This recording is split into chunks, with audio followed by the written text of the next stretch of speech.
All right. Well, then, were there any big games in college football, Travis? A few. I'll run down them real quick. Notre Dame beat North Carolina, two ranked teams. I think both of them were the top 20, so Notre Dame did win, stay undefeated.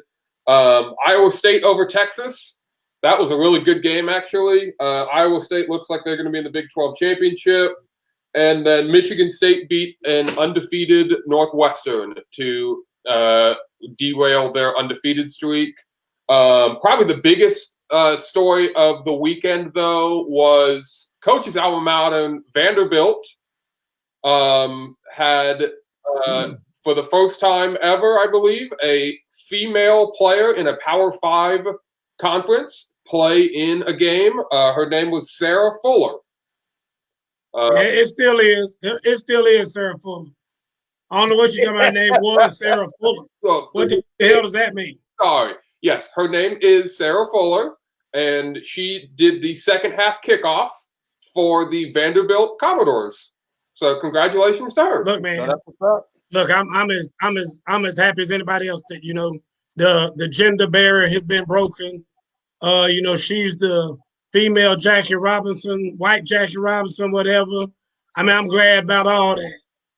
But I just think it looked real silly to me that when a team loses 41-0, and that's the only place she played the whole game.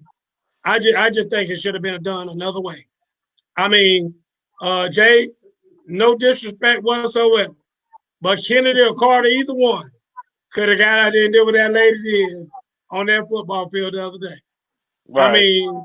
Now if she had came out there and kicked that ball through the end zone and just blasted it down the field, that's one thing. Because you look at it as being, you know what? I mean, hey, she can play. I mean, the bottom line is she can play. To get out there and kick that ball the way she did, dude, I'm not with that. I don't. I'm just telling you. And then they named her SEC Player of the Week, Special Team Player of the Week. Yep. I'm telling you, I could have gotten out there with my eyes closed, with my left leg, the one I've had like 10 surgeries on, and kicked that ball that far. I mean, I'm not trying to hear that. I have a friend. Y'all know I used to coach female tackle football. Mm-hmm. And one of my former players, J-Rock, Janitra Shields. J-Rock, Jay is about 6'5". She weighs about 270, 280. And when she puts her football pads on and gets down in that stance, you have no idea that's a woman inside them pads. I mean, she is big and she is physical and she played like a monster. And she said, hey, coach, congratulations on your school. I said, J-Rock, I wish it had been you more so than being her. Because at the end of the day, I mean, J-Rock is a legit, could probably play on the college level football with the men. I'm telling you, I've coached a woman I know. But like I said, if this girl kicked the ball through the end zone or something like that, I might could give her some more props. To go out there and kick that squib kick like that, dude, I ain't feeling it. I'm just telling you. Maybe that's what they told her to do was kick the squib. Well, that's what we got on and if they did, you know what, Travis? If they did, shame on them. Like I said, with that is terrible. Andy coaching. Larry, Jerry said the same thing Travis just said. Like, she went out there and I guess that was the kickoff. She was told to kick. And so she did what she was told. Okay, my question to people who say that is, could she have kicked that ball through the end zone? We don't know. I know. Yeah, but you don't, but I do. I saw her ass warming up kicking field goals, and one of the balls hit the crossbar. She was barely getting it over the crossbar. I know good and damn well she couldn't have kicked that ball through the end zone. Well, for anyone that would like to know, they do have a game this week. It's against Georgia. She is still the kicker on the team. I did read, and she actually plans on being on the football team until, quote, they ask her to leave. So maybe she'll be on the team next year. So, but she is on the team this week, and I'm sure they will, if they do get in field goal range, I'm sure they will give her a shot. So, all right. What about any other scores left, Travis? Nope. No. Any coach firings? Any new updates in college football from one coach firing? Vanderbilt's coach, Derek Mason, did get fired. So, unfortunately, sorry, he did get fired. 4 years too late, but in any event, he's not there anymore. Somebody sent me an article today at all the people they're looking at. My pick would be Clark Lee, who is the defensive coordinator at Notre Dame. He's a former Vanderbilt player from Nashville, Tennessee. I think he'd be the perfect fit. Now, being the defensive coordinator at Notre Dame, he might not want to leave because that'd be tough. That'd be asking a lot for him to leave that to go to lowly Vanderbilt. But maybe we'll catch him on a day when he's feeling real charitable.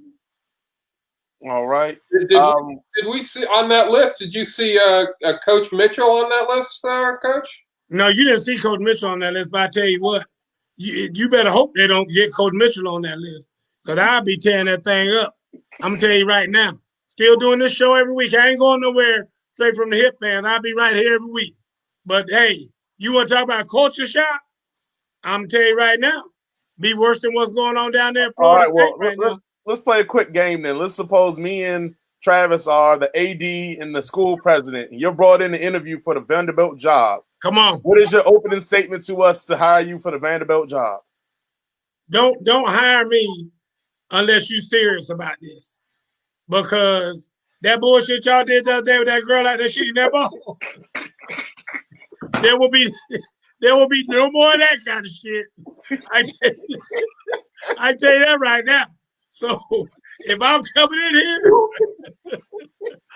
it's about to be assholes and elbows. I'm coming here like Joe Clark and lean on me.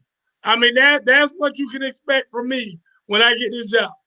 What kind of offense do you plan on running with the Vanderbilt staff that's already in place? First of all, they got to go. I knew that was going to happen. Yeah, we starting all over.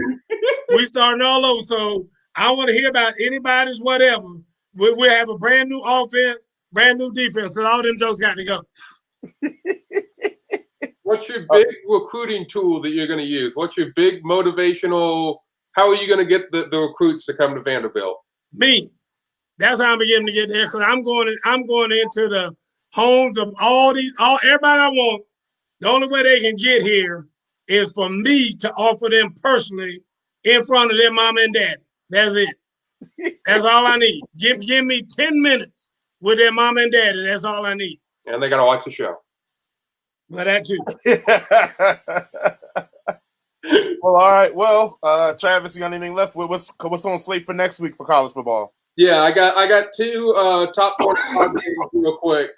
Texas A&M versus Auburn. That's a stinker. At least they're both ranked, and Texas A&M is fighting for an outside shot of making the Final Four. I don't think they're both ranked where? What? Auburn is 20 what?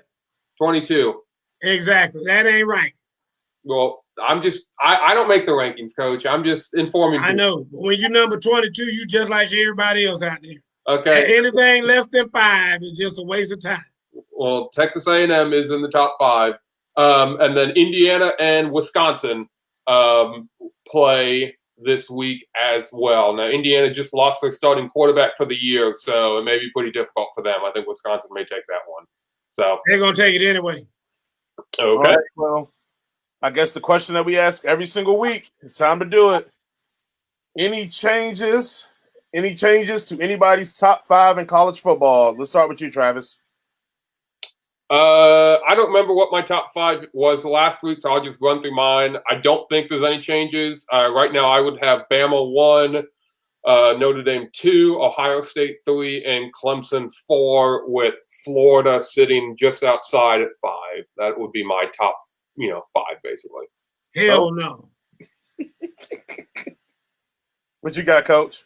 Bama 1, Clemson 2, Notre Dame 3. Yeah, Notre Dame 3. Who was your other one you said? Who'd you have? Ohio State and Florida. Oh, hell no. Ohio State's at 5. They're on the outside looking in. I'd have Florida at 4, then Ohio State at 5. Ohio State ain't played nobody. And when they did try to play somebody the other day decent, They barely won.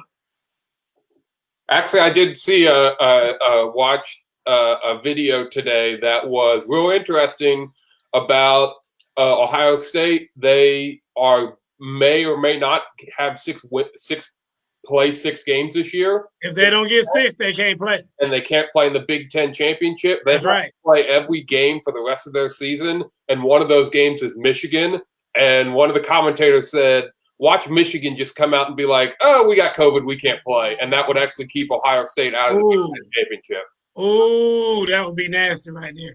Talk about a rivalry right there. And Michigan's terrible. They lost to Penn State. Not that Penn State was 0 for 5 for the first time in school history, but they beat Michigan. That tells you how bad Michigan is this year.